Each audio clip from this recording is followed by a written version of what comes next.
أفغير دين الله يبغون وله أسلم من في السماوات والأرض طوعا وكرها وإليه يرجعون.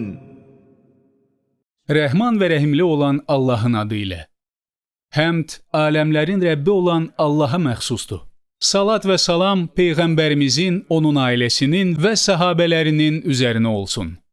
Peyğəmbərimiz sallallahu aleyhi və səlləm bizə xəbər vermişdi ki, əvvəlki ümmətlər də olduğu kimi bu ümmətdə də parçalanma olacaq. Həmin zaman gəldikdə bizə özünün və sahabələrinin üzərində olduğu dindən möhkəm yapışmağı vəsiyyət etdi. Peyğəmbərimiz sallallahu aleyhi və səlləm deyir, Yahudilər 71 firqəyə ayrıldılar. Xristiyanlar 72 firqəyə ayrıldılar. Bu ümmət isə 73 firqəyə ayrılacaq.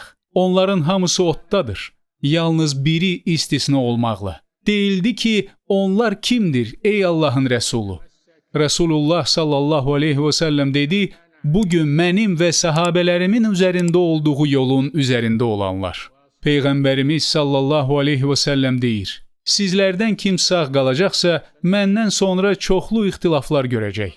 O zaman mənim sünnəmə və hidayət tapmış rəşid xəlifələrin sünnəsindən möhkəm tutun. Ondan azı dişlərinizlə bərk yapışın. Dinə sonradan əlavə edilmiş yeniliklərdən uzaq durun. Çünki hər bir bidət azğınlıqdır. Qurtuluş yolu Peyğəmbərimizin və sahabələrin üzərində olduğu yoldan möhkəm yapışmaqdır. Bu firqə otdan qurtulmuş firqədir. Qalan firqələrin hamısı otdadır. Buna görə də qurtulmuş firqə adlanır. Əhl-i sünnə vəl cəmaa digər firqələrdən kitab və sünnəyə tabeçiliyi ilə fərqlənir. Ondan başqaları isə bu ümmətə nisbət olunsa da azmışdır. Mənhəcləri də Peyğəmbərimizin sallallahu aleyhi və səlləm və sahabələrin məzhəbinə müxalifdir. Bu vəsiyyət Peyğəmbərimizin sallallahu aleyhi və səlləm öz ümmətinə tam və kamil şəkildə nəsihət etdiyini və hər şeyi bəyan etdiyini göstərir. Yol açıq-aydındır. Kitaba və sünnəyə tabe olmaq və bu ümmətin sələflərinin, sahabələrin, tabiinlərin ilk 3 və ya 4 nəslin yolunda olmaq.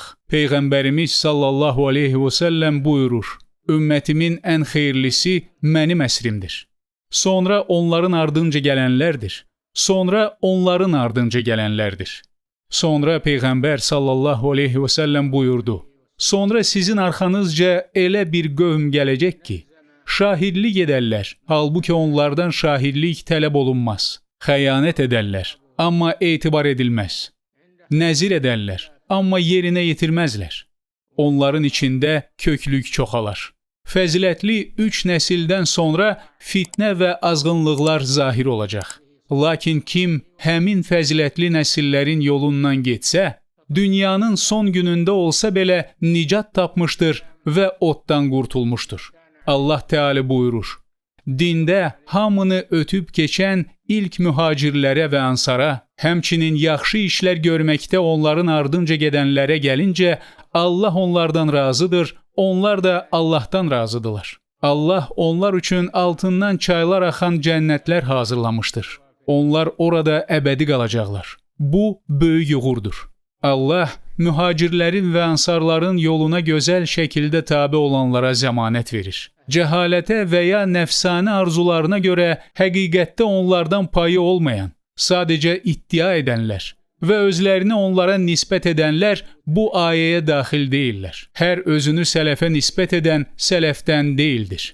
Əksinə, sələflərə tam şəkildə tabe olmalıdır. Bu isə Allah Teala'nın qoyduğu şərtdir. Bu səbəbdən sələfə tabe olmaq istəyən kəs onların mənhəcini öyrənməlidir. Onların mənhəcini bilmədən onlara tabe olmağın faydası yoxdur. Onlar nə sələfdəndir, nə də sələfidirlər. Ona görə ki, uca Allahın şərt qoyduğu kimi tam şəkildə sələfə tabe olmayıblar. Buna görə də sələfə tabe olanlar sələflərin mənhəcini öyrənməlidirlər. Nə qədər adamlar var ki, sələfi salihin mənhəcində olduğunu iddia edir. Özləri isə ona müxalifdir. Ya sələfi salihin mənhəcini bilmədiklərindən dolayı, ya da öz həva və istəklərinə görə. Həqiqəti bilir, lakin istəklərinə tabe olur. sələfə tabe olmurlar. Həqiqəti bilir, lakin sələfə yox, istəklərinə tabe olur. Xüsusilə sələfin mənhəcinə tabe olanların iki şeyə ehtiyacı olur. Birinci, sələfin yolunu bilmək. İkinci, nə bahasına olursa olsun, həmin yoldan bərk tutunmaq. O, bu yolda müxaliflərdən əziyyət görəcəkdir. Baskı, ittihamlar, pis ləqəblər eşidəcəkdir.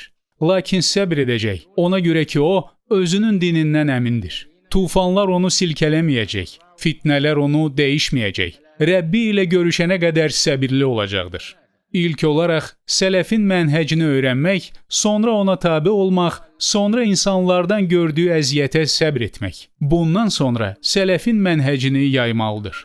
Mütləq Allaha dəvət etməlidir. İnsanlara başa salmalı, insanlar arasında yaymalıdır. Bunu edən həqiqi sələfdir. Amma sələfin mənhəcini iddia edib, onu bilməyən və ya bilib ona tabe olmayan və ya insanların üzərində olduğuna tabe olan ya da həvəsinə tabe olan sələfi adlansa belə sələfi deyildir. Mühüm olan iddia deyil, mühüm olan həqiqətdir. Bizdən sələfin yolunu, etiqadını, əxlaqını, mənhəcini hər tərəfli öyrənməyimiz üçün etina və önəm tələb olunur. Həmin mənhəc Rasulullahın sallallahu aleyhi və səlləm mənhəcidir. Onun səhabələri, mühacirlər və ənsarlar da həmin mənhəcin üzərindədir. Bu yol qiyamətə qədər onlara tabe olanların yoludur. Rasulullah sallallahu aleyhi və səlləm deyir, ümmətimdən bir dəstə daim haqq üzərində qalacaq. Onlara qarşı çıxanlar və ya onları tərk edənlər onlara zərər verə bilməyəcəklər. Allahın əmri gələnə qədər bu hal davam edəcək. Bu hədis dəlalət edir ki, haqq üzərində olanlara qarşı çıxanlar onları tərk edənlər olacaq. Lakin bu onları maraqlandırmır. Əksinə, onlar öz yolunu Allaha tərəf tutacaq və bu yolda başına gələnlərə səbr edəcək.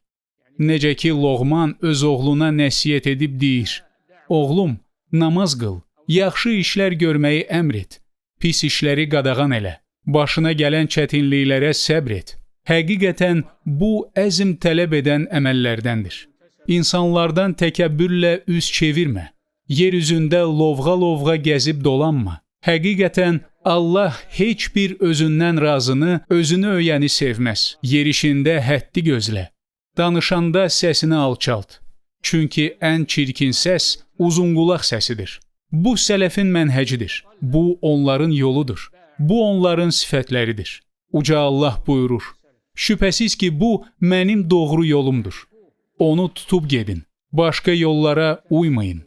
Yoxsa o yollar sizi Allahın yolundan uzaqlaşdırar. Allah bunları sizə tövsiyə etmişdir ki, bəlkə pis əməllərdən çəkinəsiniz. Uca Allah bu yolu şərəf və ikram babından özünə nisbət edir. Bu mənim doğru yolumdur, yəni orta yol deməkdir. Ona tutub gedin, başqa yollara uymayın. Sözü dəlalət edir ki, başqa yollar çoxdur. Yoxsa o yollar sizi Allahın yolundan uzaqlaşdırar. Həmin yollar bölünərək sələfin mənhəcinə müxalif olmuş firqələrin mənhəcidir. Rəbbimiz ayədə əvvəlcə doğru yolu tutub getməyi əmr edir. Sonra uca Allahın əzabından, azğınlıqdan və şübhələrdən, bu yolda sizə qarşı çıxanlardan qorunmağınız üçün həmin yoldan bərk tutmağı nəsihət edir. Bu yolda sizə qarşı çıxanlar olacaq. Baxın, uca Allah öz doğru yolunu təkləşdirir. Qalan yolların isə çoxluğunu ifadə edir. Allahın doğru yolu birdir. Orada bölünmə və əyriliklər, ixtilaflar yoxdur. Ancaq qalan yollar olduqca çoxdur. Hamı özünün və özünə tabe olanların getməsi üçün yol seçir. Bəs siz başqa yollara tabe olsanız nə olacaq? Həmin yollar sizi Allahın doğru yolundan uzaqlaşdıracaq, necə ki ayədə buyurulur. Həmin yollar sizi zəlalətə və həlakə aparacaq. Qurtuluş və nicat Allahın doğru yoluna tabeçiliklə olur. Qalan yollar şeytanın yoludur. Hər yolun başında bir şeytan durub, onu həmən yola dəvət edir. Olduqca diqqətli olmalıyıq. Müxaliflərin çoxluğuna aldanmamalıyıq.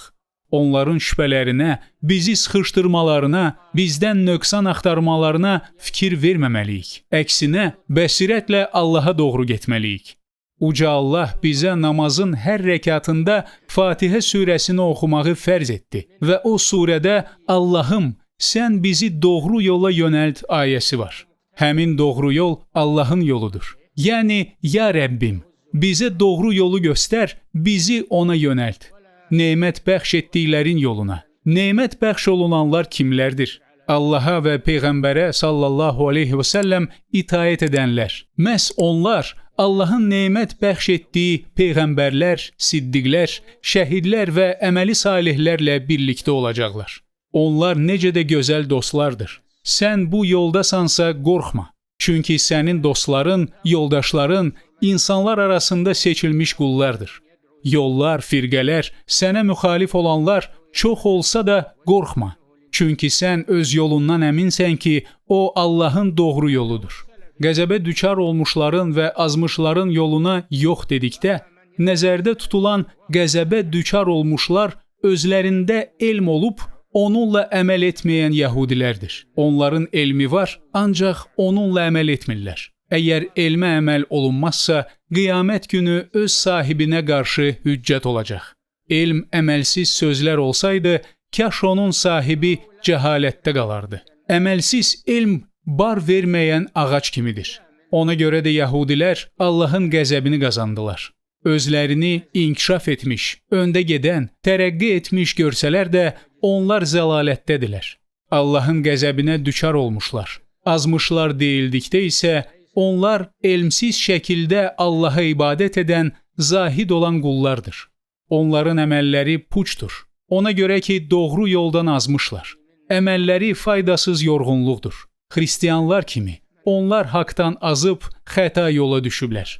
Məsələn, sufilər, onlar İslamda xristiyanların yolunu tutub gedirlər.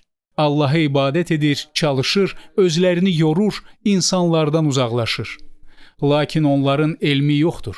Heç nə də öyrənmirlər. Özləri də öyrənmirlər, insanları da elmdən uzaqlaşdırırlar. Elm öyrənməyin onları ibadətdən məşğul etdiyini deyirlər. İnsanları alimlərlə oturmaqdan, onlardan elm öyrənməkdən uzaqlaşdırırlar və deyirlər ki, onlar ehmalkardır. Onlar sizi əməldən uzaqlaşdırırlar. Bu onlardan bir qrupdur. O biri tərəf isə deyir ki, elm öyrənməklə qalmır. Elm öz-özünə gələcək. Əgər ibadətdə çalışsan, Allah sənə öyrənmədən qapılar açacaq. Burada ehtiyatlı olmalıyıq. Elm öyrənməklə gəlir. Elmə öyrənmədən nail olmaq olmur. Elmi bəsirət üzərində olan alimlərdən götürün. Əziz qardaş və bacılarım, kanalımıza abunə olun, bəyənin, paylaşaraq əzizlərinizi də faydalandırın. Xeyrə yol göstərən həmin xeyri etmiş kimidir. وَرُؤْيَةِ وَجْهِهِ الْمُنَزَّهِ عَنِ التَّمْثِيلِ وَالتَّشْبِيهِ كَمَا تَرَى الشَّمْسَ فِي الظَّهِيرَةِ وَالْقَمَرَ لَيْلَةَ الْبَدْرِ